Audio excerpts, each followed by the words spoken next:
اعوذ باللہ من الشیطان الرجیم بسم اللہ الرحمن الرحیم الف لام میم ذالک الکتاب لا ریب فیہ صدق اللہ العظیم۔ الف لام میم حروف مقطعات ہیں جن کے بارے میں عرض کر چکا ہوں۔ ذالک الکتاب لا ریب فیہ، یہ وہ کتاب ہے اس میں کوئی شک نہیں۔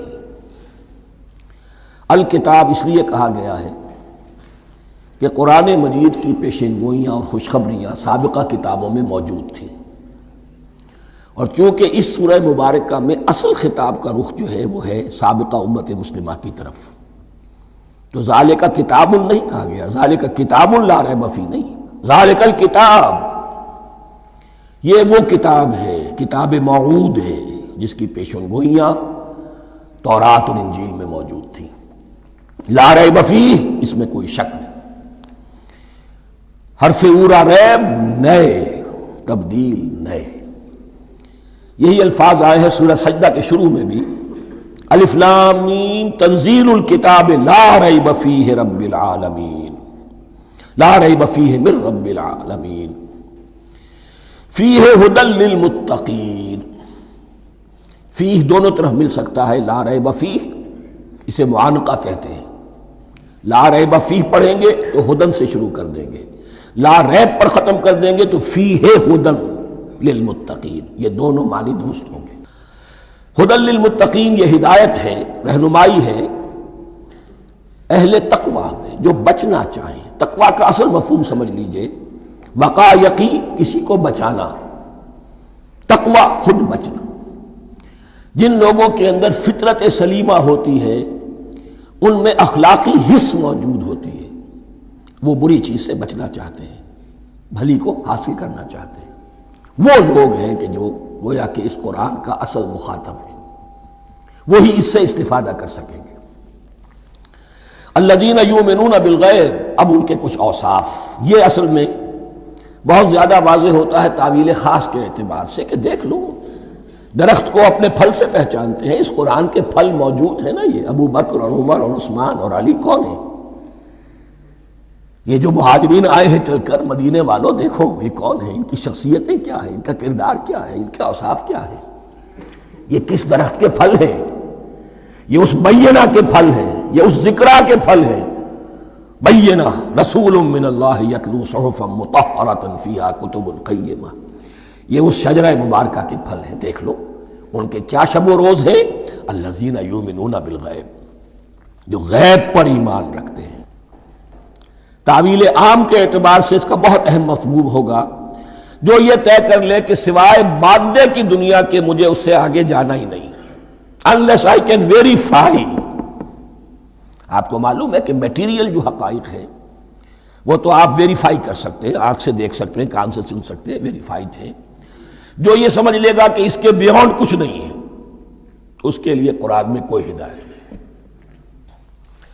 ہدایت قرآنی کا نقطہ آغاز یہ ہے کہ انسان یہ سمجھ لے کہ جو اصل حقیقت ہے وہ مستور ہے، نگاہوں سے چھپی ہوئی ہے۔ سامنے جو کچھ نظر آ رہا ہے، ایک انگلستان کے بہت بڑے فلسفی کی کتاب کا عنوان ہے appearance and reality, reality and appearance, Bradley کی کتاب۔ اپیئرنس جو کچھ نظر آ رہا ہے یہ حقیقت نہیں، حقیقت اس کے پیچھے ہے۔ اور کنفیوشس کا ایک جملہ ہے جو بہت بڑا حکیم اور فلسفی تھا، چین کا بہت بڑا حکیم اور فلسفی، اور ہو سکتا ہے کہ نبی ہو، واللہ عالم، ہم کہہ نہیں سکتے۔ اس کی تعلیم بڑی اخلاقی تعلیم ہے، اور اس کا جملہ سنیے، یہ یؤمنون بالغیب کی اس سے زیادہ صحیح تشریح ممکن نہیں۔ There are certain things, there's nothing more real than what cannot be seen, and there's nothing more certain than what cannot be heard۔ وہ حقائق جو آنکھوں سے نہیں دیکھے جا سکتے اور کانوں سے نہیں سنے جا سکتے، ان سے زیادہ یقینی اور واقعی حقائق اور کوئی نہیں۔ There is nothing more real than what cannot be seen, and there is nothing more certain than what cannot be heard۔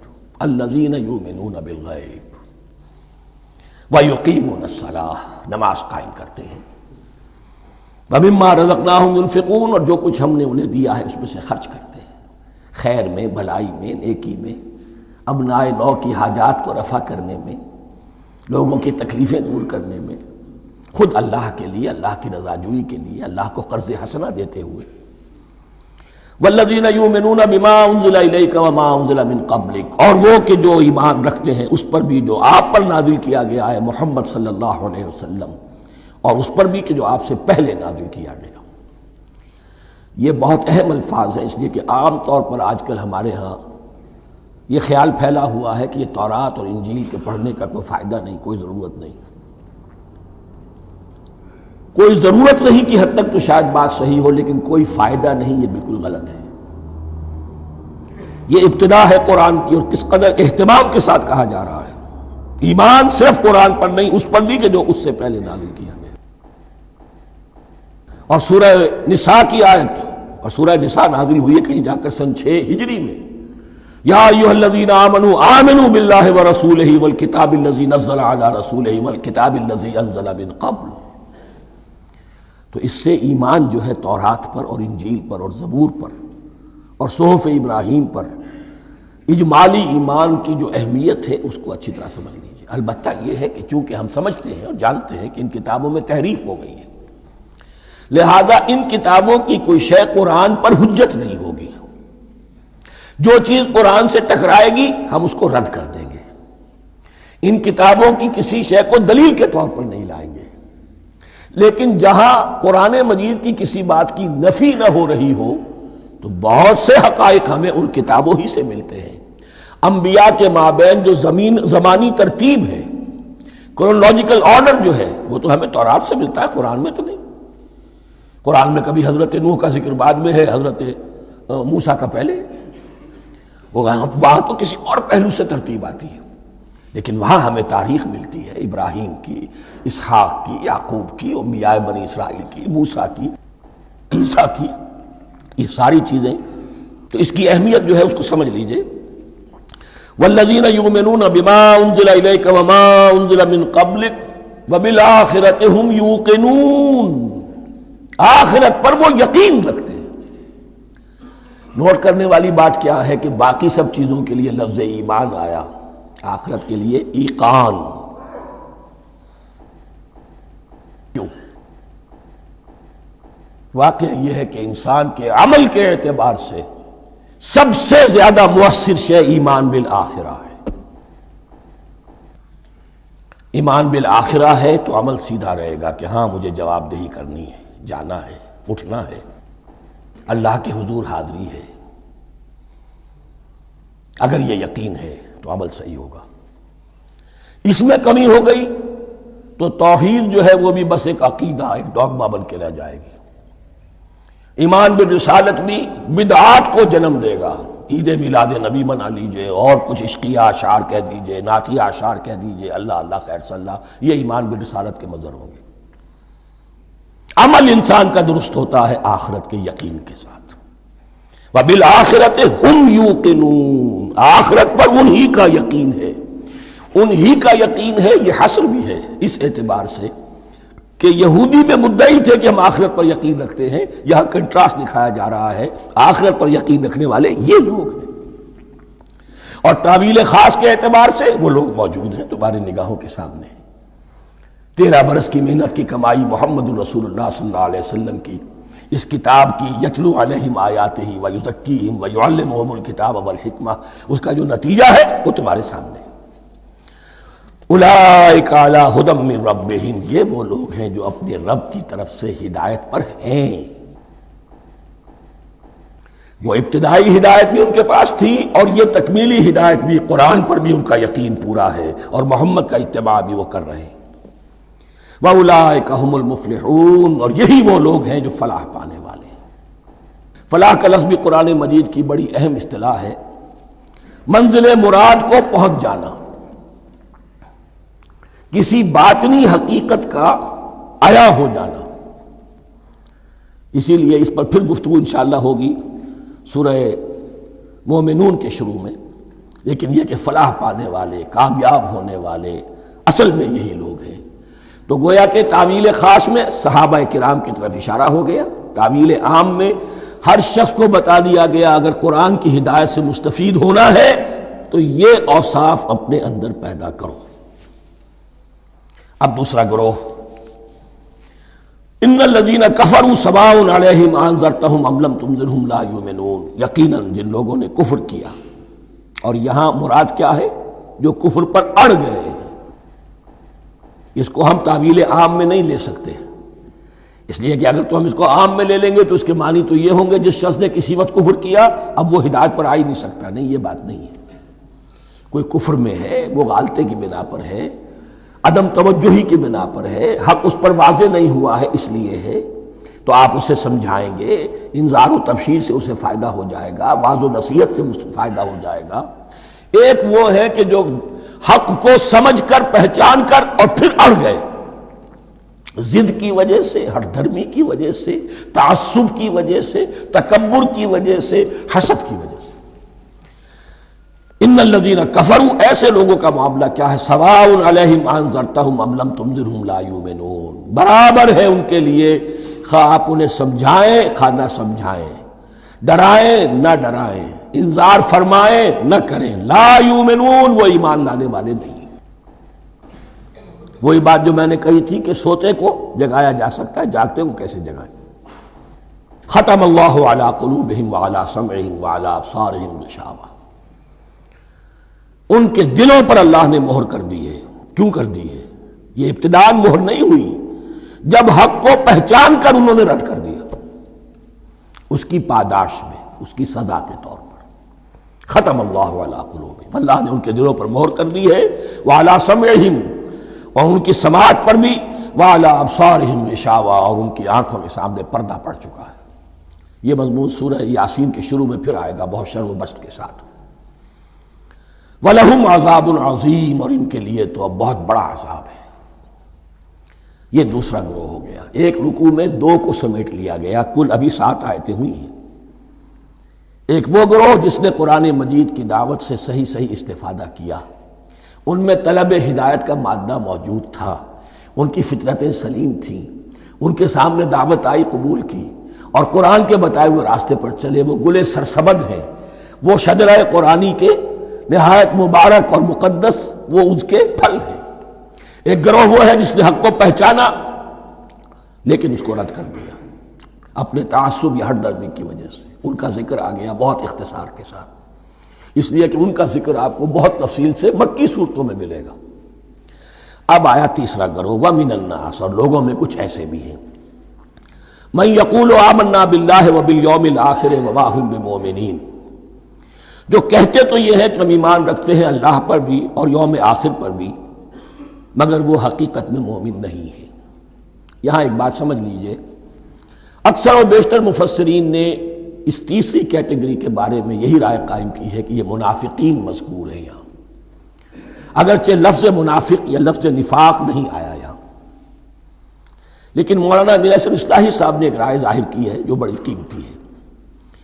وہ یہ کہ یہاں ایک کردار کا نقشہ کھینچ دیا گیا ہے، غور کرنے والے غور کر لیں، دیکھ لیں، جس پر بھی وہ چسپاں ہو جائے۔ اور بالفعل جب یہ آیات نازل ہو رہی تھیں تو دو طبقات پر یہ کردار نگاری جو ہے، یہ جو شخصیت کا ہیولہ کھینچا جا رہا ہے، وہ دو کے اوپر راست آ رہا تھا۔ ایک علماء یہود، وہ بھی کہتے تھے کہ ٹھیک ہے محمد جو کہہ رہے ہیں ہم بھی اللہ کو مانتے ہیں، آخرت کو بھی مانتے ہیں، اسی لیے یہاں رسالت کا ذکر نہیں ہے۔ بھئی ہم محمد ہی کو نہیں مانتے نا صلی اللہ علیہ وسلم، باقی اگر 1.25 لاکھ نبی آئے ہیں تو باقی 1.25 لاکھ کو تو ہم مانتے ہیں، ایک محمد کو نہیں مانا، ایک عیسیٰ کو نہیں مانا، بس تو ہمیں بھی مانا جانا چاہیے کہ ہم بھی مسلمان ہیں۔ ایک یہ ان کی رائے ہے، اور واقعہ یہ ہے کہ یہاں اس طریقے کا تذکرہ ہو رہا ہے کہ جس سے ان کا کردار بھی جھلک رہا ہے، روح سخن ان کی طرف جا رہا ہے۔ مجھے یاد ہے اپنی 10ویں جماعت کے زمانے میں دہلی میں نے دیکھا تھا کہ ناٹ سرکس، وہاں کا ایک بڑی مارکیٹ ہوتی تھی، تو جوتے کی ایک دکان پہ ایک بہت بڑا جوتا لٹکایا ہوا تھا، بہت بڑا، اور لکھا تھا free to whom it fits, جس کے پاؤں میں یہ ٹھیک ٹھیک آ جائے وہ لے جائے اس کو. تو یہ free to whom it fits ہے، ایک کردار ہے. اب یہ کردار جس کے اوپر بھی فٹ بیٹھ جائے، ان میں یقیناً زیادہ تو غلبہ یہی ہے جو مفسرین کی رائے ہے، منافقین کا معاملہ جو ہو رہا ہے. لیکن یہ کردار بعین نہیں فٹ بیٹھ رہا ہے یہود کے علماء پر. اور یہ بھی نوٹ کر لیجئے کہ جو مدینہ منورہ میں نفاق کا جو پودا پروان چڑھا ہے، بلکہ پودا نہیں کہنا چاہیے، جھاڑ جھکاڑ جو پروان چڑھا ہے، وہ یہودیوں کے زیر اثر. جیسے جنگل کے اندر بڑے بڑے درخت بھی ہوتے ہیں اور اندر جو ہے نیچے جھاڑیاں بھی ہوتی ہیں، تو یہ نفاق کا جھاڑ جھکاڑ جو ہے وہ یہودی علماء کا جو پودا تھا اور بہت بڑا تھا، اس میں کوئی شک نہیں، اس کے سائے میں پروان چڑھا ہے. ان دونوں میں معنوی ربط بھی ہے. وَمِنَ النَّاسِ مَن يَقُولُ آمَنَّا بِاللَّهِ وَبِالْيَوْمِ الْآخِرِ وَمَا هُم بِمُؤْمِنِينَ. اور لوگوں میں سے کچھ ایسے بھی ہیں جو کہتے تو یہ ہے کہ ہم ایمان رکھتے ہیں اللہ پر اور یوم آخر پر، لیکن وہ مومن نہیں ہیں. يُخَادِعُونَ اللَّهَ وَالَّذِينَ آمَنُوا وَمَا يَخْدَعُونَ إِلَّا أَنفُسَهُمْ. وہ دھوکہ دینے کی کوشش کر رہے ہیں اللہ کو اور اہل ایمان کو. یہ یخادعون جو ہے یہ باب مفعلہ ہے. باب مفعلہ میں کشمکش ہوتی ہے، کشاکش ہوتی ہے، لہذا ترجمہ میں نے کیا کوشش کر رہے ہیں. وما یخدعون الا انفسهم، یہ ثلاثی مجرد میں آ گیا. اور نہیں دھوکہ دے رہے مگر صرف اپنے آپ کو. یہ یقینی ہے اپنے آپ کو تو دھوکہ دے رہے ہو، لیکن یہ کہ اللہ اس کے رسول کو اور اللہ اور اہل ایمان کو دھوکہ نہیں دے سکتے. سورہ نساء کی آیت نمبر 142 میں یہ کھل کر منافقین کے بارے میں یہی الفاظ آئے ہیں. ان المنافقین یخادعون اللہ وہو خادعہم.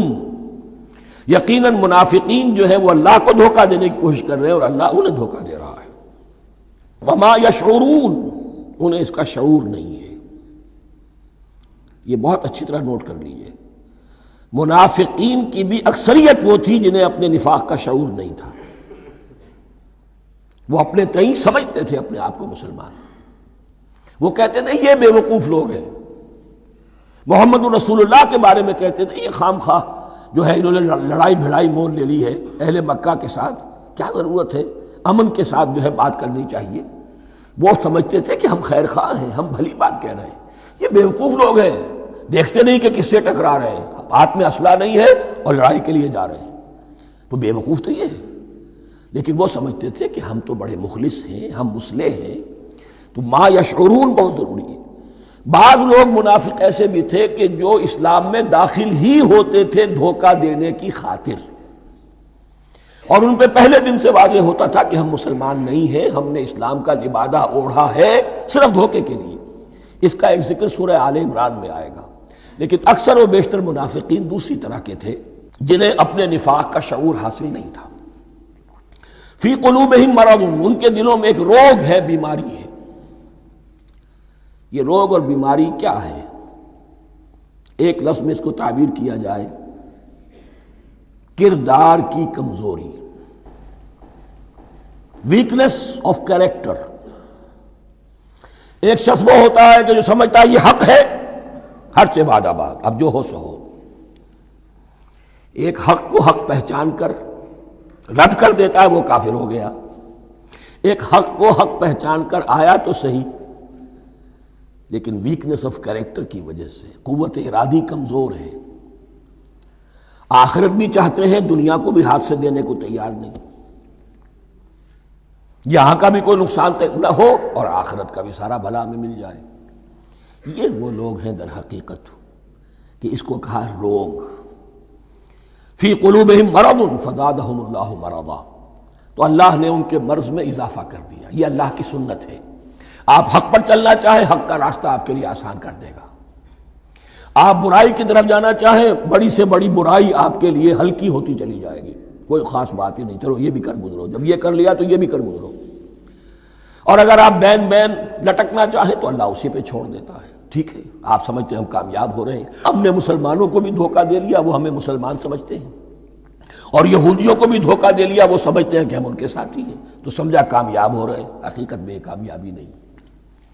فی قلوبہم مرض فزادہم اللہ مرضا ولہم عذاب علیم بما کانوا یکذبون. اور ان کے لیے تو دردناک عذاب ہے. عذاب عظیم کا لفظ آیا تھا اوپر کفار کے لیے. وَلَهُمْ عَذَابٌ عَظِيمٌ، 7ویں آیت ختم ہوئی، اور عذاب علیم کا لفظ آیا یہاں، ان کے لیے دردناک المناک عذاب ہے، بما کانوا یکذبون، بسبب اس جھوٹ کے جو وہ بول رہے تھے۔ وَإِذَا قِيلَ لَهُمْ لَا تُفْسِدُوا فِي الْأَرْضِ، اور جب ان سے کہا جاتا تھا مت فساد کرو زمین میں۔ مراد کیا ہے اس سے؟ کہ جب محمد کو مان لیا کہ اللہ کے رسول ہیں، اب ٹھیک ٹھیک پیروی کرو، ان کے پیچھے چلو، ان کا حکم ہے تو جنگ کے لیے نکلو، ان کی طرف سے تقاضا آتا ہے مال پیش کرو، اور اگر تم اس سے کتراتے ہو تو فساد مچا رہے ہیں، جماعتی زندگی کے اندر فتنہ اور فساد پیدا کر رہے ہیں۔ وَإِذَا قِيلَ لَهُمْ لَا تُفْسِدُوا فِي الْأَرْضِ قَالُوا إِنَّمَا نَحْنُ مُصْلِحُونَ، وہ کہتے تھے نہیں ہم تو صلح کرانے والے ہیں، اصلاح کرنے والے ہیں، ہم چاہتے ہیں لڑنا بھیڑنا کوئی اچھی بات نہیں ہے، ٹکراؤ تصادم یہ کوئی اچھے کام تھوڑا ہی ہے، بس ٹھنڈے ٹھنڈے دعوت دیتے رہو، جو چاہے قبول کر لے جو چاہے رد کر دے، خام خواہ یہ ٹکرانا اور یہ جنگ کرنا اور اللہ کے دین کو غالب کرنے کے لیے یہ قربانی دو اور یہ مصیبت جھیلو اور یہ مشقت برداشت کرو اور یہ چیز چھوڑو اور یہ ترک کرو، یہ کاہے کے لیے؟ وَإِذَا قِيلَ لَهُمْ لَا تُفْسِدُوا فِي الْأَرْضِ قَالُوا إِنَّمَا نَحْنُ مُصْلِحُونَ أَلَا إِنَّهُمْ هُمُ الْمُفْسِدُونَ وَلَٰكِن لَا يَشْعُرُونَ، آگاہ ہو جاؤ کہ وہی ہے مفسد، فساد پھیلانے والے، اس لیے کہ محمد رسول اللہ کی دعوت ہے زمین میں اصلاح کے لیے، اس اصلاح کے لیے کچھ آپریشن کرنا پڑے گا، مریض اس درجے کو پہنچ چکا ہے کہ آپریشن کے بغیر اس کی شفا نہیں ہوگی، اب اگر تم اس کے راستے میں رکاوٹ بنتے ہو تو در حقیقت تم فساد مچا رہے ہو لیکن تمہیں اس کا شعور نہیں ہے۔ الا انہم ہم المفسدون ولکن لا یشعرون، پھر دیکھیے نوٹ کیجئے شعور نہیں ہے، شعوری نفاق اور شے ہے، غیر شعوری نفاق ہے کہ جس کا یہ سارا تذکرہ ہو رہا ہے۔ وَإِذَا قِيلَ لَهُمْ آمِنُوا كَمَا آمَنَ النَّاسُ، اور جب ان سے کہا جاتا ہے ایمان لاؤ جیسے دوسرے لوگ ایمان لائے ہیں، آخر دیکھو دوسرے یہ اہل ایمان ہیں، جب بلاوا آتا ہے فوراً لبیک حاضر ہوتے، جو بھی ہو یہ تم جو ہے آخر تم نے اور روش اختیار کی۔ وَإِذَا قِيلَ لَهُمْ آمِنُوا كَمَا آمَنَ النَّاسُ قَالُوا أَنُؤْمِنُ كَمَا آمَنَ السُّفَهَاءُ، وہ کہتے ہیں کہ کیا ہم ایمان لائے جیسے یہ بے وقوف لوگ ایمان لائے، انہیں تو اپنے نفع کی فکر، نہ نقصان کی فکر، نہ خطرات کا کوئی خیال، نہ اندیشوں کا کوئی گمان، جان جائے مال جائے، اولاد کو چھوڑ دیں، گھر بار چھوڑ کے آ گئے ہیں، ان سے بڑے بے وقوف کون ہوں گے؟ بال بچے چھوڑ آئے ہیں کفار مکہ کے رحم و کرم پر، سرداران قریش جو چاہے ان کے ساتھ کریں، تو یہ تو بے وقوف لوگ ہیں۔ آج کل آپ کہتے ہیں ایسے ہی لوگوں کو فینیٹکس ہیں، یہ فینیٹکس ہیں، دیکھ بھال کر چلنا چاہیے، دائیں بائیں دیکھ کر چلنا چاہیے، نفع نقصان کا خیال کر کے چلنا چاہیے، چاہے حق ہے ٹھیک ہے، لیکن بہرحال اپنی مصلحتوں کو بھی اور اپنی اہل و عیال کی مصلحتوں کو بھی دیکھنا چاہیے۔ یہ لوگ تو معلوم ہوتا ہے کہ بالکل دیوانے ہو گئے، فینیٹکس ہو گئے۔ وَإِذَا قِيلَ لَهُمْ آمِنُوا كَمَا آمَنَ النَّاسُ قَالُوا أَنُؤْمِنُ كَمَا آمَنَ السُّفَهَاءُ أَلَا إِنَّهُمْ هُمُ السُّفَهَاءُ وَلَٰكِن لَا يَعْلَمُونَ، آگاہ ہو جاؤ کہ وہی بے وقوف ہیں لیکن انہیں علم نہیں ہے۔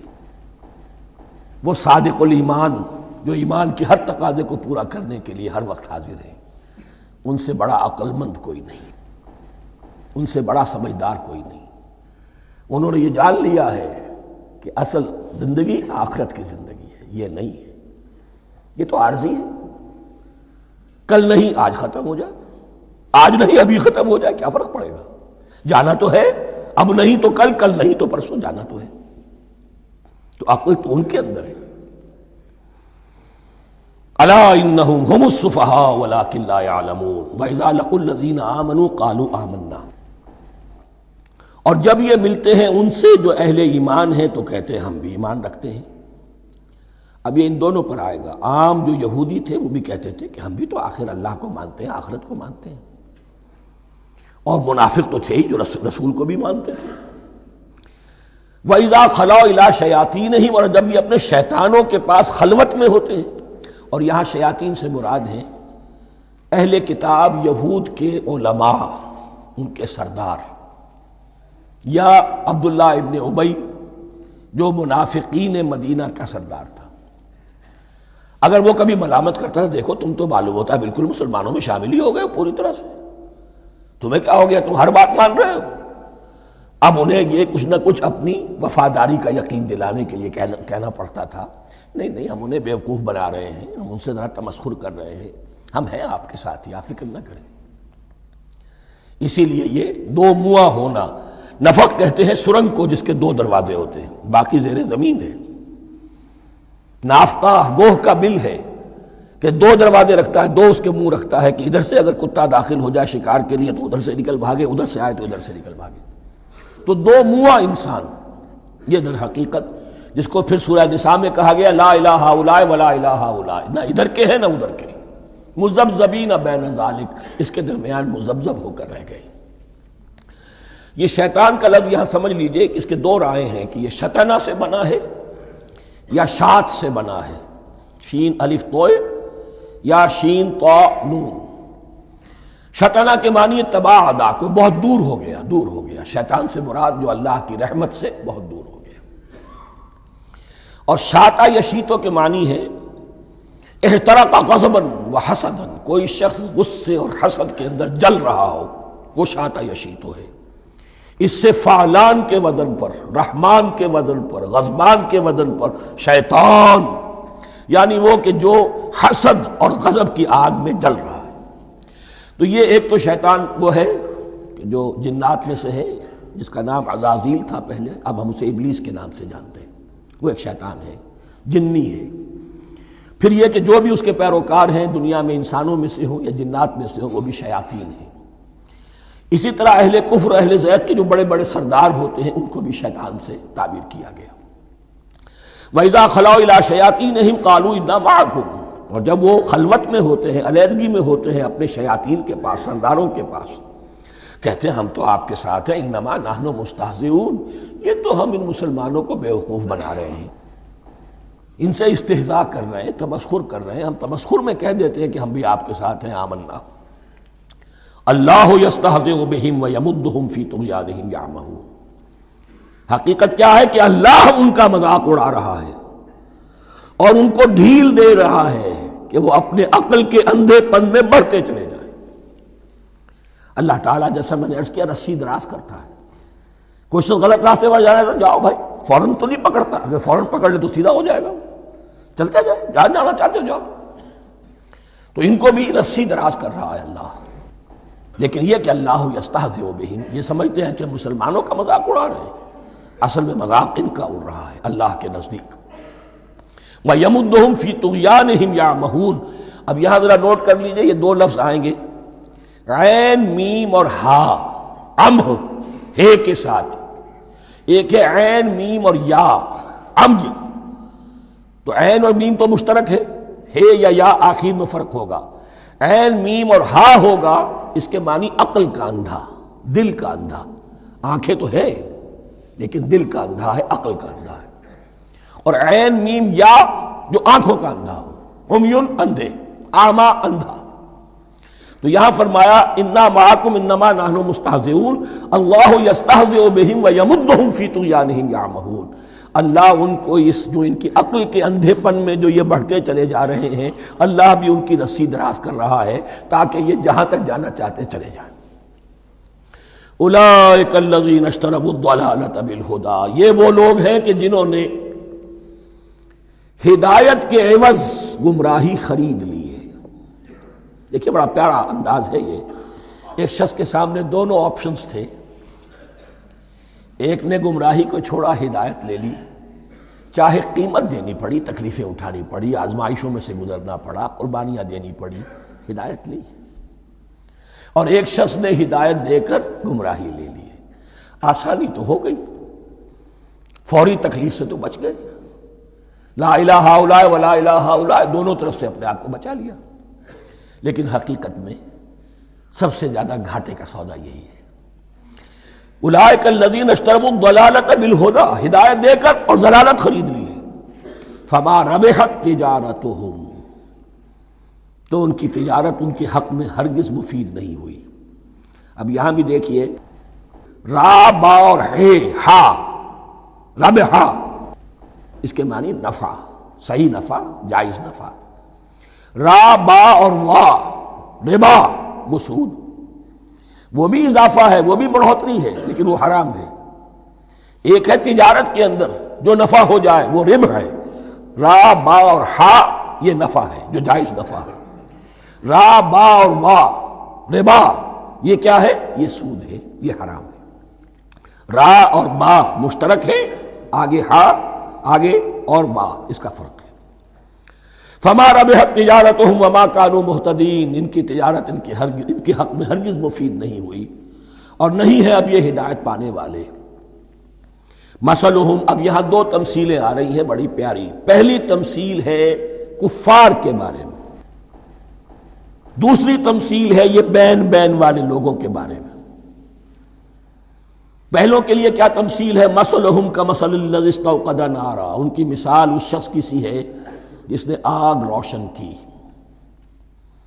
ایک نقشہ کھینچا جا رہا ہے، اندھیری شب ہے جدا اپنے قافلے سے ہے تو، تیرے لیے ہے میرا شعلہ نوا قندیل۔ اندھیری شب ہے، قافلہ بھٹک رہا ہے، کچھ لوگ بڑی ہمت کرتے ہیں، اندھیرے میں بھی ادھر ادھر سے لکڑیاں جمع کرتے ہیں اور آگ روشن کر دیتے ہیں، لیکن عین اس وقت جب آگ روشن ہوتی ہے کچھ لوگوں کی بینائی سلب ہو جاتی ہے۔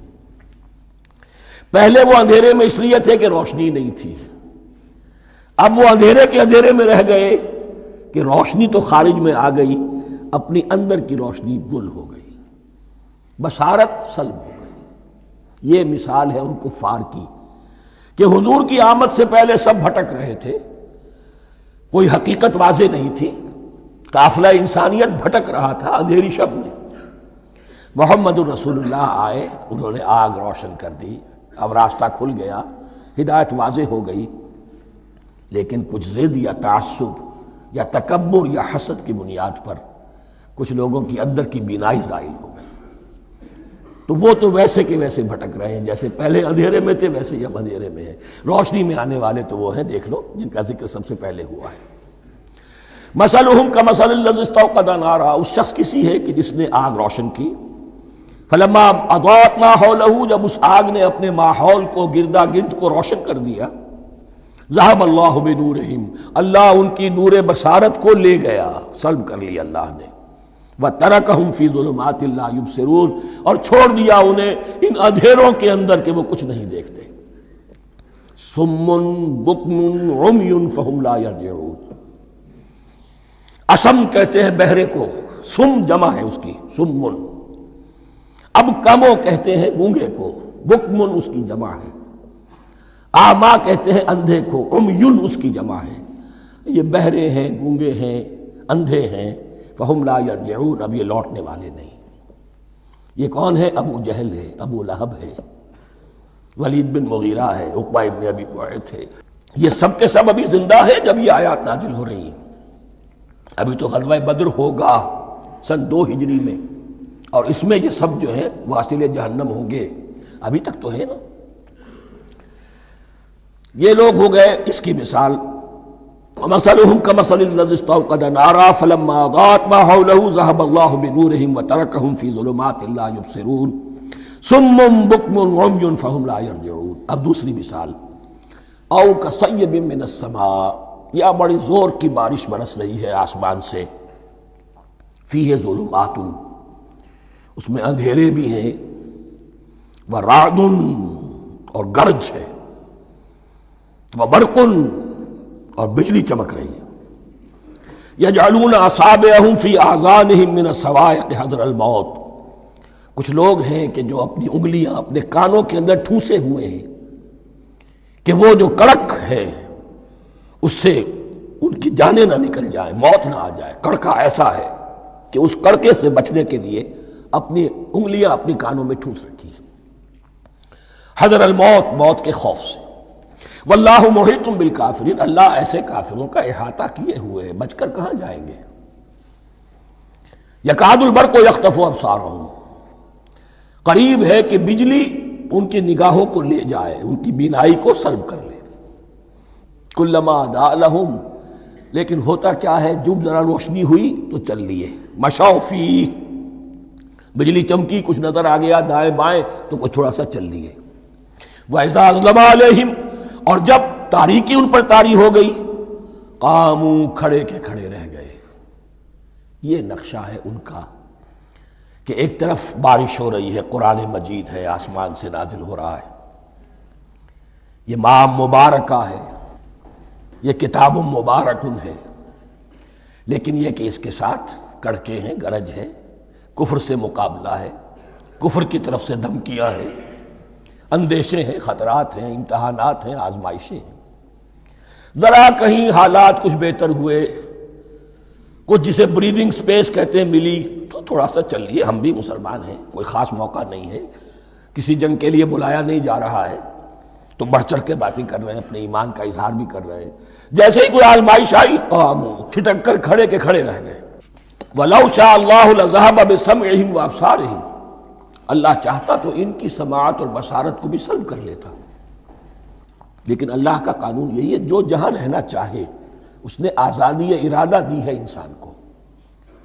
تم اگر مومن صادق بن کر رہنا چاہتے ہو، اس کو آسان کر دے گا تمہارے لیے۔ تم نے اپنے تعصب کی وجہ سے، اپنے تکبر کی وجہ سے کفر کا راستہ اختیار کیا، اللہ اسی کو کھول دے گا۔ تم بیچ میں لٹکنا چاہتے ہو، لٹکتے رہو، اللہ تعالیٰ جو ہے جبرن کسی کو نہ حق پہ لائے گا، نہ جبرن کسی کو باطل پر لے کر جائے گا، اس لیے کہ جبر اگر ہو تو پھر امتحان کا معاملہ ختم، پھر جزا و سزا بیکار ہے، غیر منطقی ہے، غیر معقول ہے۔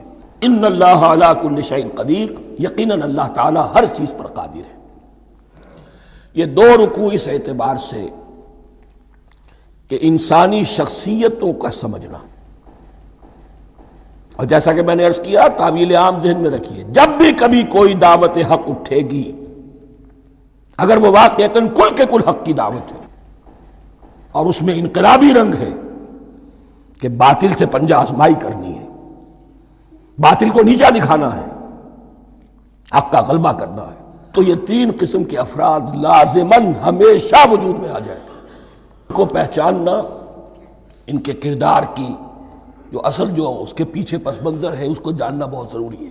اب جو تیسرا رکوع آ رہا ہے سورہ بقرہ کا، اس میں قرآن کی دعوت کا خلاصہ ہے۔ قرآن کیا ماننے کی دعوت دیتا ہے، اس کی پکار کیا ہے۔ جیسا کہ میں عرض کر چکا ہوں، 2/3 قرآن پہلے نازل ہو چکا ہے، پس منظر میں ہے۔ ہمارے لیے اس ترتیب مصحف کے اعتبار سے وہ قرآن بعد میں آئے گا، ترتیب نزول کے اعتبار سے وہ پس منظر میں موجود ہے، لیکن چونکہ یہاں پر مصحف کے اندر یہاں سے آغاز کیا جا رہا ہے، لہذا اس کا خلاصہ جو ہے لب لباب یہ ایک رکوع میں، اور قرآن کے فلسفے کا اور اس کے بعض نہایت ہی اہم جو موضوعات ہیں اور مسائل ہیں ان کا ذکر پھر چوتھے رکوع میں۔ ابھی ہم تیسرا رکوع پڑھ رہے ہیں۔ یا ایھا الناس اعبدوا ربکم الذی خلقکم والذین من قبلکم لعلکم تتقون، اے لوگو بندگی اختیار کرو اپنے اس رب کی، اپنے اس مالک کی جس نے تمہیں پیدا کیا، اور نہ صرف تم کو پیدا کیا، تم سے پہلے جتنے لوگ گزرے انہیں بھی پیدا کیا تاکہ تم بچ سکو۔ یہ قرآن کی دعوت کا خلاصہ ہے، اور یہ نوٹ کر لیجئے، یہ تمام انبیاء اور رسل کی دعوت یہی تھی۔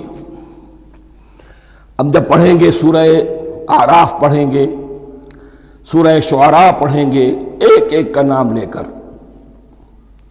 ان اعبدوا اللہ واطیعون، ہر رسول کی دعوت یہ تھی، اللہ کی بندگی کرو، میری اطاعت کرو۔ یا قوم اعبدوا اللہ ما لکم من الہ غیرہ، اے میری قوم کے لوگوں اللہ کی بندگی کرو، تمہارا کوئی الہ اور معبود اس کے سوا نہیں ہے۔ پھر عضو قرآن یہی عبادت رب انسان کی تخلیق کی غایت ہے، وما خلقت الجن والانس الا لیعبدون، ہم نے جنوں اور انسانوں کو پیدا ہی صرف اس لیے کیا ہے کہ ہماری بندگی کریں۔ لیکن یہاں ایک فرق بہت بڑا ہے، تمام رسولوں کی دعوت یہی ہے، محمد الرسول اللہ کی بھی یہی ہے، لیکن بڑا فرق کیا ہے؟ باقی تمام رسولوں کی دعوت آپ کو ملے گی یا قوم، اے میری قوم کے لوگوں، یہاں ہے یا ایھا الناس، اے بنی آدم، اے بنی نوع انسان، معلوم ہوا کہ تمام رسول حضور سے پہلے صرف اپنی اپنی قوموں کی طرف آئے ہیں. پہلے اور آخری اور کامل رسول ہیں اللہ کے محمد صلی اللہ علیہ وسلم، جن کی دعوت آفاقی ہے. یا ایھا الناس، یا قوم نہیں، یا ایھا الناس اعبدوا ربکم الذی خلقکم والذین من قبلکم. اس میں دلیل بھی آ گئی کہ عام طور پر لوگ جو ہیں غلط راستے پر اس دلیل سے جمے رہتے ہیں کہ ہمارے آباء و اجداد کا راستہ یہی تھا. تو بھائی جیسے تم مخلوق ہو ایسے ہی وہ بھی تو مخلوق تھے، جیسے تم خطا کر سکتے ہو وہ بھی تو خطا کر سکتے تھے. لہذا یہ نہ دیکھو کہ آباء و اجداد کا راستہ کیا تھا، دیکھو یہ کہ حق کیا ہے. لعلکم تتقون، تاکہ تم بچ جاؤ، دنیا میں افراط و تفریط کے دھکوں سے بچ جاؤ گے، آخرت میں اللہ کے عذاب سے بچ جاؤ گے. ان دونوں سے اگر بچنا ہے تو اللہ کی بندگی کی روش اختیار کرو. اچھا کس رب کی؟ الذی جعل لکم الارض فراشا والسماء بناء، جس نے تمہارے لیے زمین کو فرش بنا دیا اور آسمان کو چھت بنا دیا. وانزل من السماء ماء، اور آسمان سے پانی برسایا. فاخرج به من الثمرات رزقا لکم، اور پھر اس پانی کے ذریعے سے زمین سے میووں کی شکل میں، پیداوار کی شکل میں تمہارے لیے رزق اگایا. فلا تجعلوا للہ اندادا وانتم تعلمون، تو ہرگز نہ اللہ کا مد مقابل کسی کو ٹھہراؤ جانتے بوجھتے. وانتم تعلمون کا ایک مطلب یہ بھی ہے کہ تم بھی مانتے ہو کہ اس کائنات کا خالق اللہ کے سوا کوئی نہیں. اہل عرب بھی مانتے تھے، جو ان کے دیوی دیوتا تھے وہ سمجھتے تھے کہ یہ اللہ کے اوتار ہیں یا اللہ کے ہاں بہت یہ پسندیدہ ہیں، اللہ کے محبوب ہیں، اس کے اولیاء ہیں، اس کی بیٹیاں ہیں، لہذا یہ شفاعت کریں گے تو ہمارا بیڑا پار ہو جائے گا. ورنہ خالق وہ مانتے تھے اللہ ایک ہی ہے. جب تم یہ مانتے ہو کائنات کا خالق ایک، مدبر ایک، تو اب کسی کو اس کا مد مقابل نہ بناؤ. انداد ند کی جمع ہے، لا ضد لہ ولا ند لہ، اللہ کا کوئی مد مقابل نہیں. اس میں یہاں تک بات ہے کہ حضور اس درجے، اس توحید کی باریکیوں تک پہنچا کر گئے ہیں اس امت کو کہ کسی صحابی نے ایسے ہی کہہ دیا ما شاء اللہ و ما شئت، جو اللہ چاہے اور جو آپ چاہیں. حضور نے فوراً ٹوک دیا اجعلتنی للہ ندا، کیا تو نے مجھے اللہ کا مد مقابل بنا دیا ہے؟ اس کائنات میں مشیت صرف ایک کی چلتی ہے، کسی اور کی مشیت اس کی مشیت کے تابع پوری ہو جائے ہو جائے، لیکن مشیت مطلقہ صرف اس کی ہے. یہاں تک کہ حضور سے فرمایا گیا کہ اے نبی آپ کے لیے یہ ممکن نہیں ہے جسے چاہے ہدایت دے دے، انک لا تہدی من احببت ولکن اللہ یہدی من یشاء. اگر یہ اختیار میں ہوتا تو ابو طالب دنیا سے بغیر ایمان لائے نہ جاتے. فلا تجعلوا للہ اندادا وانتم تعلمون. اب ان دو آیتوں میں تو یوں سمجھیے توحید نظری بھی اور توحید عملی بھی. توحید عملی کیا ہے؟ بندگی صرف اسی کی ہو. اب آیا ہے رسالت کا معاملہ. وَإِن كُنتُمْ فِي رَيْبٍ مِّمَّا نَزَّلْنَا عَلَىٰ عَبْدِنَا، اگر تمہیں رسالت محمدی پر شک ہے صلی اللہ علیہ وسلم، اس کے کیا معنی ہے؟ کہ تمہیں اس قرآن کے بارے میں شک ہے جو ہم نے اپنے بندے پر نازل کیا ہے. اگر ہے شک فی الواقع، وَإِن كُنتُمْ فِي رَيْبٍ، اگر تمہیں واقعتاً شک ہے مما نزلنا علی عبدنا، اس پر جو ہم نے اپنے بندے پر نازل فرمایا ہے، فاتو بسورۃ من مثلہ، تو لے آؤ اس جیسی ایک ہی صورت. یہ ہم کل پوری تفصیل سے دیکھ چکے ہیں کہ برسبیل تنزل یہاں پہنچے ہیں. پہلے دو آیتیں میں نے آپ کو سنائی تھی اس میں پورے قرآن کی مثال لانے کا چیلنج کیا گیا. پھر ایک آیت سنائی جس میں 10 صورتیں ہی لے آؤ. اب آخری درجے میں ایک صورت ہی بنا لا، اور ایک صورت تو سورۃ العصر کے مساوی بھی ہو سکتی تھی، سورۃ الکوثر کے مساوی بھی ہو سکتی تھی. وَادْعُوا شُهَدَاءَكُم مِّن دُونِ اللَّهِ إِن كُنتُمْ صَادِقِينَ، اور بلا لو اپنے سارے مددگاروں کو اللہ کے سوا، جن ہوں انس ہوں. اس لیے کہ قریش کا خیال یہ تھا کہ جو شعراء ہوتے ہیں ان کے پاس جن ہوتے ہیں، وہ جن انہیں سکھاتے ہیں، ورنہ عام آدمی تو یہ شعر نہیں کہہ سکتا. تو تمہارا اگر کوئی گمان ہے کوئی جنات سکھانے والے ہیں، کوئی انسان ہے، خطیب ہیں، شعراء ہیں، ادیب، سب کو جمع کر ان کنتم صادقین. اب یہ ہے بہت ہی، جس کو میں نے کل کہا تھا، آپ کو یاد ہوگا، قرآن کا انداز کیا ہوتا ہے کہ وہ اپنے اندر جھانکنے کی دعوت دیتا ہے. یہ گویا کہ آنکھوں میں آنکھیں ڈال کر یہ کہا جا رہا ہے کہ حقیقت میں تمہیں کوئی شک نہیں ہے، یہ تم بات بنا رہے ہو صرف. اگر واقعتاً شک ہے تو آؤ میدان. حقیقت یہ ہے کہ تمہیں شک نہیں ہے. اگر تم سچے ہو فاتو بصورت من مثلہ، تو اس جیسی ایک ہی صورت بنا لاؤ. فإن لم تفعلوا، اب ذرا انداز دیکھیے تحدی کا اور چیلنج کا. پھر اگر تم یہ نہ کر پاؤ، وَلَن تَفْعَلُوا، اور ہرگز نہیں کر سکو گے. یہ چیلنج کون دے سکتا ہے؟ اللہ کے سوا کوئی نہیں دے سکتا. یہ انداز کسی کتاب کا نہیں ہے. ذَلِكَ الْكِتَابُ لَا رَيْبَ فِيهِ، یہ کسی کا نہیں ہے. فَإِن لَمْ تَفْعَلُوا وَلَن تَفْعَلُوا، پھر اگر تم نہ کر پاؤ اور تم ہرگز نہیں کر پاؤ گے، فَاتَّقُوا النَّارَ الَّتِي وَقُودُهَا النَّاسُ وَالْحِجَارَةُ، تو ڈرو اس آگ سے جس کا ایندھن بنیں گے انسان اور پتھر. اعدت للکافرین، کافروں کے لیے تیار کر لی گئی ہے، بھڑکا دی گئی ہے. پتھروں کا ذکر خاص طور پر کیوں ہے؟ دو اس کے امکانات ہیں. آپ کو معلوم ہے کہ وہ جو پتھر کا کوئلہ ہوتا ہے اس کی آگ بڑی سخت ہوتی تھی، عام جو ہمارا یہ لکڑی کا کوئلہ ہوتا ہے اس کے مقابلے میں. اور دوسرے یہ بھی کہ چونکہ انہوں نے جو معبود تراش رکھے تھے وہ پتھر کے ہوتے تھے، تمہارے ساتھ ہی تمہارے ان معبودوں کو بھی جھونکا جائے گا اور وہ بھی جلیں گے، تاکہ تمہاری حسرت کے اندر اضافہ ہو.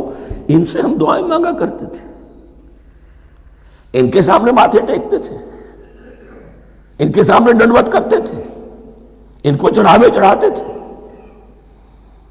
اب یہاں گویا کہ ایمان باللہ، توحید، ایمان بالرسالت اور ایمان بالآخرت. فاتقوا النار التي وقودها الناس والحجارة اعدت للكافرين وبشر الذين آمنوا وعملوا الصالحات، اور بشارت دے دیجئے اے نبی ان لوگوں کو کہ جو ایمان لائے اور جنہوں نے نیک عمل کیے، ان لهم جنات تجری من تحتها الانہار، کہ ان کے لیے وہ باغات ہیں کہ جن کے دامن میں ندیاں بہتی ہوں گی.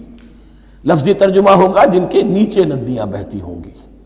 مراد اس سے کیا ہے؟ عام فطری باغ وہ ہوتے تھے کہ جس میں ذرا اونچائی پر جو ہے درخت لگے ہوئے ہیں اور دامن میں ندی بہہ رہی ہے، تو اس سے خود بخود جو ہے وہ اریگیشن، نیچرل اریگیشن ہو رہی ہے، درختوں کے جڑوں تک پانی پہنچ رہا ہے. بہرحال ترجمہ آپ لفظی کریں، ان کے نیچے ندیاں بہتی ہوں گی یا یہ کہ جن کے دامن میں ندیاں بہتی ہوں گی.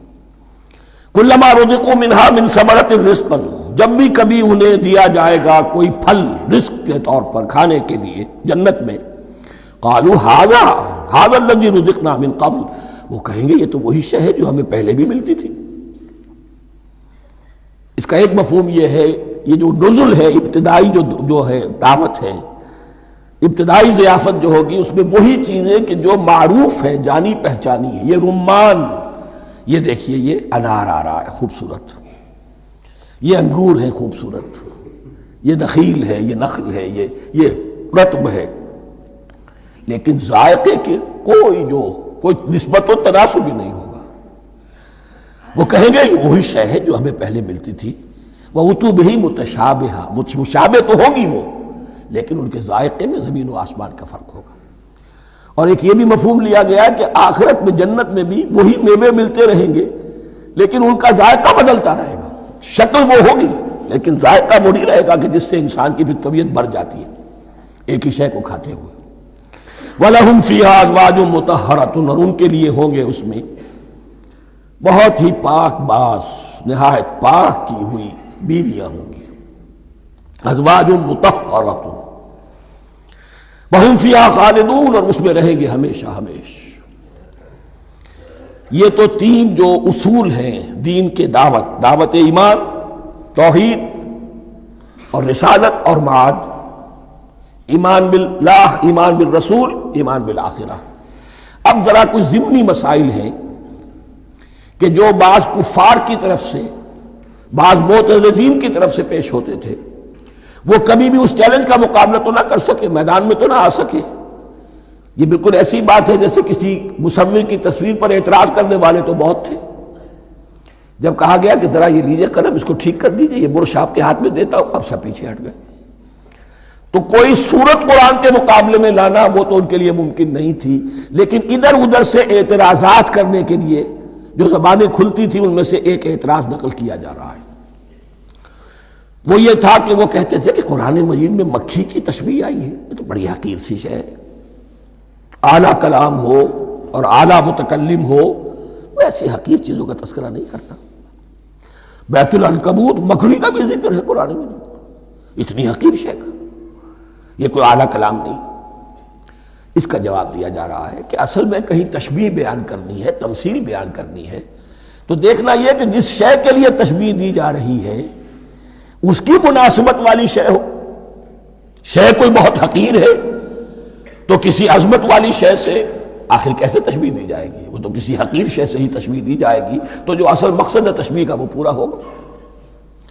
ان اللہ لا یستحیی ان یضرب مثلا ما بعوضۃ فما فوقہا، اللہ تعالیٰ کو تو اس میں کوئی جھجک نہیں ہے، کوئی شرم نہیں ہے کہ وہ مچھر کی مثال بیان کرے، تو اس سے اوپر، اب یا فوقہا میں دونوں معنی ہو جائیں گے، یعنی کمتر اور حقیر ہونے میں اس سے بھی بڑھ کر، یا یہ کہ اس سے اوپر کی کوئی شے اس کی مثال دینے میں اللہ کو کوئی جھجک نہیں، اس لیے کہ مکھی بھی بہرحال مچھر سے تو ذرا بڑی شے ہے۔ اس معنی میں بھی ہو سکتا ہے فوقہا، اور فوقہا اس معنی میں بھی کہ اس سے بھی حقیر ہونے میں اس سے بھی بڑھ کر۔ فَأَمَّا الَّذِينَ آمَنُوا فَيَعْلَمُونَ أَنَّهُ الْحَقُّ مِن رَّبِّهِمْ، تو جو لوگ صاحب ایمان ہیں وہ جان لیتے ہیں کہ یہ حق ہے ہمارے رب کی طرف سے۔ وَأَمَّا الَّذِينَ كَفَرُوا، اور جنہوں نے کفر کیا ہے، فَيَقُولُونَ مَاذَا أَرَادَ اللَّهُ بِهَذَا مَثَلًا، یہ کیا مثال اللہ نے دی، کیا ارادہ ہوا اللہ کا اس مثال کے ذریعے سے، ناک منہ چڑھا رہے ہیں، اعتراض کر رہے ہیں۔ اب جو آ رہا ہے اگلا جملہ وہ ہے بہت اہم، یضل بہ کثیرا ویہدی بہ کثیرا، اسی کے ذریعے سے اللہ بہتوں کو ہدایت دیتا ہے اور اسی کے ذریعے سے بہتوں کو گمراہ کرتا۔ معلوم ہوا کہ ہدایت اور گمراہی اور ہدایت اور ضلالت انسان کی سبجیکٹو کنڈیشن کے اوپر دار و مدار ہے اس کا۔ آپ کے دل میں خیر ہے، بھلائی ہے، نیت صحیح ہے، طلب ہدایت، طلب علم، اس میں آپ سچے ہیں، آپ کو ہدایت مل جائے گی۔ دل میں زیغ ہے، کجی ہے، نیت میں ٹیڑھ ہے، فساد ہے، تو اسی کے ذریعے سے اللہ آپ کی گمراہی میں اضافہ کر دے گا۔ یضل بہ کثیرا ویہدی بہ کثیرا، لیکن اللہ کا یہ کسی کو ہدایت دینا اور کسی کو ضلالت دینا علل ٹپ نہیں ہے، کسی قاعدے اور قانون کے بغیر نہیں ہے۔ وما یضل بہ الا الفاسقین، نہیں گمراہ کرتا وہ اس کے ذریعے سے مگر صرف سرکش لوگوں کو، جن میں سرکشی ہے، تعلی ہے، تکبر ہے، اور ان کے اوصاف کیا ہے؟ الذین ینقضون عہد اللہ من بعد میثاقہ، جو توڑ دیتے ہیں اللہ کے ساتھ کیے ہوئے عہد کو، اور سب سے بڑا عہد یہ سورہ اعراف میں چل کر آئے گا، عہد الست۔ عالم ارواح میں ہم عہد الست کر کے آئے، الست بربکم قالوا بلا، کیا میں ہی نہیں ہوں تمہارا رب؟ تمام ارواح نے، میں بھی تھا، آپ بھی تھے، سب تھے، کل انسان، جتنے انسان دنیا میں آج تک آ چکے ہیں وہ بھی تھے، اور جو آنے ہیں ابھی قیامت تک وہ بھی تھے، لیکن تھے صرف ارواح کی شکل میں، جسم نہیں تھے۔ اور یہ میں آپ کو بتا چکا ہوں، مکمل وجود ہے انسان کا روحانی وجود، اولاً تخلیق اس کی ہوئی تھی، اسی سے آگے چل کر ایک بہت فلسفے کا بہت گہرا مضمون آ رہا ہے آگے چل کر۔ وہ جو عہد الست الست بربکم قالوا بلا، انہوں نے اس عہد کو توڑا، اللہ کو اپنا مالک اور خالق اور اپنا حاکم جاننے کی بجائے خود حاکم بن کر بیٹھ گئے۔ الیس لی ملک مصر، کیا مصر کی بادشاہی میری نہیں ہے؟ I am the sovereign, we are sovereign, popular sovereignty, بغاوت، سرکشی، فاسق۔ وما يضل به الا الفاسقين الذين ينقضون عهد الله من بعد ميثاقه ويقطعون ما امر الله به ان يوصل، اور کاٹتے ہیں وہ چیز جسے اللہ نے جوڑنے کا حکم دیا ہے۔ اللہ نے صلہ رحمی کا حکم دیا ہے، یہ قطع رحمی کرتے ہیں۔ مال کی طلب میں بھائی بھائی کو ختم کرتا ہے، اس کے مال کو ہتھیانے کے لیے، اپنی ذاتی اغراض کے لیے تمام اخلاقی حدود جو ہے انسان پس و پیش ڈال دیتا ہے، اپنا تکبر، اپنے لیے تعلی۔ الذین، آپ دیکھیے نوٹ کیجئے، اس میں ہماری شریعت کا فلسفہ یہ ہے، ایک تعلق ہے اللہ کا بندے کے ساتھ، حقوق اللہ، ایک ہے بندوں کا بندوں کے ساتھ، حقوق العباد۔ اللہ کا حق کیا ہے؟ اسے حاکم اور مالک، اور حاکم سمجھو، الملک سمجھو، خود اس کے بندے بنو۔ انسانوں کا حق کیا ہے؟ کونوا عباد اللہ اخوانا، سب آپس میں بھائی بھائی اللہ کے بندے بن جاؤ۔ اور اس میں سب سے اہم ترین رحمی رشتہ ہے، سگے بھائی بہنیں، پھر دادی کے اوپر جا کر وہ کزنز آ جائیں گے، پر دادی پر جا کر اور جمع ہو جائیں گے، یہاں تک کہ آدم و حوا پر تمام انسان جمع ہو جائیں گے۔ تو رحمی رشتے کی بڑی اہمیت ہے۔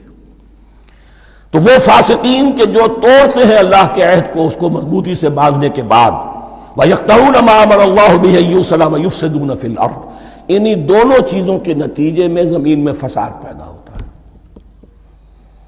یا اللہ کی اطاعت سے باغی ہو گئے، اور یا آپس میں ایک دوسرے کی گردنیں کاٹنے لگے۔ اولئک ھم الخاسرون، یہی لوگ ہیں جو بالآخر خسارے میں، آخری اور دائمی خسارے میں رہنے والے ہیں۔ کیف تکفرون باللہ وکنتم امواتا، تم کیسے کفر کرتے ہو اللہ کا؟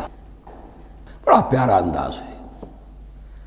وکنتم امواتا، تم مردہ تھے، فاحیاکم، تمہیں زندہ کیا، ثم یمیتکم، پھر تمہیں مارے گا، ثم یحییکم، پھر جلائے گا، ثم الیہ ترجعون، پھر تم اس کی طرف لوٹ جاؤ گے، لوٹا دیے جاؤ گے۔ یہاں وہ بات آ گئی جو آج نگاہوں سے بالکل اوجھل ہو چکی ہے۔ یہ ہم دنیا میں آنے سے پہلے مردہ تھے، کیا مانی؟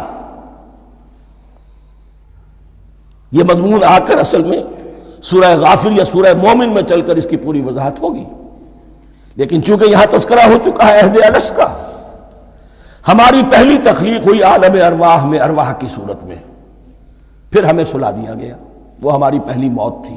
مردہ جو ہے معدوم نہیں ہوتا، مردہ ہوتا ہے، بے جان ہوتا ہے، سویا ہوا ہوتا ہے، اور موت کو اور نیند کو تشبیہ دی گئی ہے۔ پھر ہمیں اس جسد کے ساتھ یہاں زندہ کیا گیا، پھر موت طاری ہوگی، پھر ہمیں زندہ کیا جائے گا۔